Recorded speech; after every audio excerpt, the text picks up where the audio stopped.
Hello and welcome to CIO News. I am Khushbu Soni, the founder and chief editor at CIO News. This is a recorded session and will be available on our website, that is cionews.co.in, and our CIO News LinkedIn as well as YouTube channel. It will also be available on Sony Pictures social handles. It is my pleasure to be invited on the sets of CXO Sony Pictures Studio and having this conversation with my guest, Raj Mohan Srinivasan, the Chief Information Officer at Sony Pictures. Raj, thank you so much for inviting me here.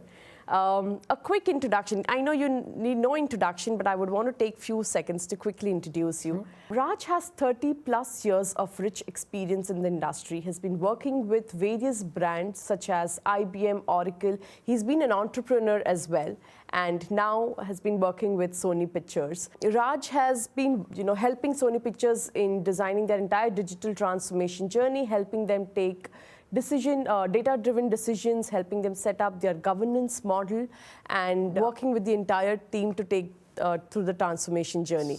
Fantastic work, Raj. Thank you. And congratulations, first of all, for receiving the award at the Tata Communications CIO Conclave Excellence Awards 2022. That's for my entire team. So Raj, to begin with, I wanted to put across the first question. What has been the journey like in Sony Pictures in terms of technology, and what are your key areas of focus that you've been driving in the last years? Even before starting off with the journey with Sony Pictures, I would love to start with the very DNA of this industry. What fascinates me, like you said, I'm in this industry this is my 34th year. Yeah. Now, we all started our career with those punch cards and, with those good old mainframe. The beauty of this industry, every 3 years, it becomes like a child. It is born new with some new fresh ideas and new challenges. That's how it makes all of us, even though we grow old, makes us young at heart. The beauty of this industry is such. That's the reason why I even came back to Sony Pictures. My journey actually with media entertainment started way back in 2008. Even though I was with IBM and I was with Oracle, and I'd been an entrepreneur myself, I brought in the first movie on demand, a content on demand to this part of the world. I launched the way back in 2008 content on demand, movie on demand with some 55 Satyajit Ray movies.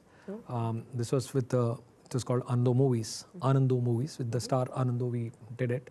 Then we wanted to pilot with all the star South channels as well. Now, if you say digital marketing, people they won't even blink their eyes. In 2008, when I talked about digital marketing, that you can make some ad revenue out of some digital media, it was a surprise, and nobody would. So what I left in 2008, I could fulfill in 2020 when I met NP Singh, who's my CEO. He said, Raj, what those so-called unfulfilled dreams, would you be able to recreate it in our 3.0 avatar? I think that was the third, or rather, the 3 years new baby to be born. That was a motivation for me to take this up in 2020. That's how I've gotten to Sony Pictures as the CIO. Fantastic. So Raj, talking about the industry trends from the technology per se, how has the transformation helped the industry? Also, how do you see the way forward, especially from the technology per se? Sure. Like I said, the first ever when we all started our the computation journey, way back in, I would say, 88, when I was doing my master's, and then I had to do my summer internship with one of the leading engineering industry, we used to do those punch cards, right? Now, it used to get processed with the mainframe. In those days, I think it was S390 or, what is surprising? The power of that is what we all, today what you have in your mobile phones, right? The smartphones. The power of your smartphones used to be it may not be an exaggeration to say that, the miniaturization has come to that far. Now, the reason why I'm saying this, from the time such an evolution happened, right? this is making a lot of art of possible, making into more flexible things. Yeah. For instance, almost like 30 years back, right? I even published an article in American Association of Artificial Intelligence, AAAI, about how AI, artificial intelligence, can solve industrial problems. That was my thesis paper, which I submitted way back in 1990, 89, 90.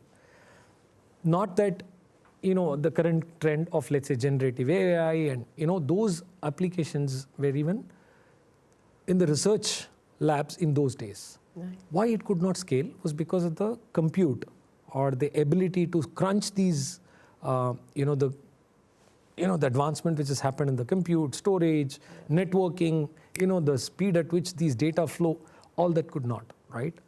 Now, I'm not saying that, we've not evolved from that standpoint, but what I'm trying to say is that the agility with which the teams or the generations, right? The X generation like us or, the baby boomers, the Gen Z, it gives a very exciting thing for all of us to play as if they were born yesterday. Yeah. That's an interesting part about this industry. And that's one of the reasons why I'm continuing to, keep reinvigorating myself as if I'm just out of the post-graduation and, I'm still looking at it as another summer internship project. And I would like to keep looking at what those upcoming trends are. Now, you asked another question. Where do I see this going, right? It's going to be very interesting. I think there are, people talk about generative AI, and there are so many new, the blockchain is here to stay. This digital currency that we are talking about is here to stay. Now, all these are, you can find in the Google or in your own CIO news, I'm sure you will have tons and tons of blogs. So if I keep saying the same thing, it's not going to be interesting. So what I'm going to say is that how this is going to evolve in the next 3 years. And rather, I would want this to evolve. There is also a personal, perspective on how I would like this industry to evolve. Yeah.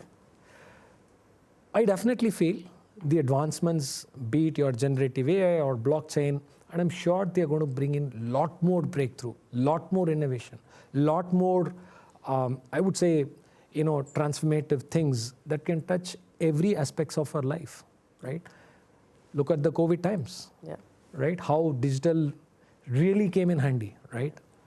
So those are all the very, very positive things. On another day, I was just reading India being India, right? Everybody thought, will UPI click? See where it is, right? Now, we always underestimated the rural population and their adoption of digital or tech. But this is the living proof, right? Our very inherent nature of inquisitiveness as an Indians, right? We always try to learn, right? Whether it's so that's going to probably drive important things. Yeah. I read an article where they talked about this generative AI being tried it out on a rural where it helps in, connotating whichever way they would like to understand in the native language. This has got a very good adoption, right? So my humble submission is that use these disruptive technologies for such long-term social impacting needs. Look at these disruptions for breaking some of those old legacies where, knowledge is power. Yeah. People literally took it in that sense. Yeah. They held it close to their heart and they never let it get passed to the next generation, right? So go there, get those generative AI to simulate all these, make it available to the human models. That's welcome. But don't use that to curtail the younger generation's creativity. I also read that the same generative AI is being used for younger creative talents. That's great. Now you curtail the current generative, AI for the creative younger minds. 10 years down the line, 15 years down the line, what are you going to do? So I think there has to be a balance. There has to be an ethical angle to it. Maybe not all the CIOs would agree to what I'm saying, but I think, that's my perspective. Absolutely. That's how I would like to see. Absolutely. I think very rightly put, it is very important to have the right balance because, of course, the acceptance on the technology with all the advancements that are happening, there is still a human touch required Absolutely. to everything that we've been doing. So yes, a balance is the right way, Raj. Raj, if we talk about Sony Pictures from a technology per se, what is the way forward? Okay, I think, before I talk about the way forward, I would have to give you the genesis of what we've done in the last 3 years, right? That'll be fantastic. So this is our 28th year in the media and entertainment industry. Even though I've joined in the last 3 years, I can definitely take claim of the entire 28 years, because that's the way this company works, right? It makes you belong to that entire journey. So we call this in 3 avatars, right? When I joined in 2020, my CEO is to call that as 2.0, right?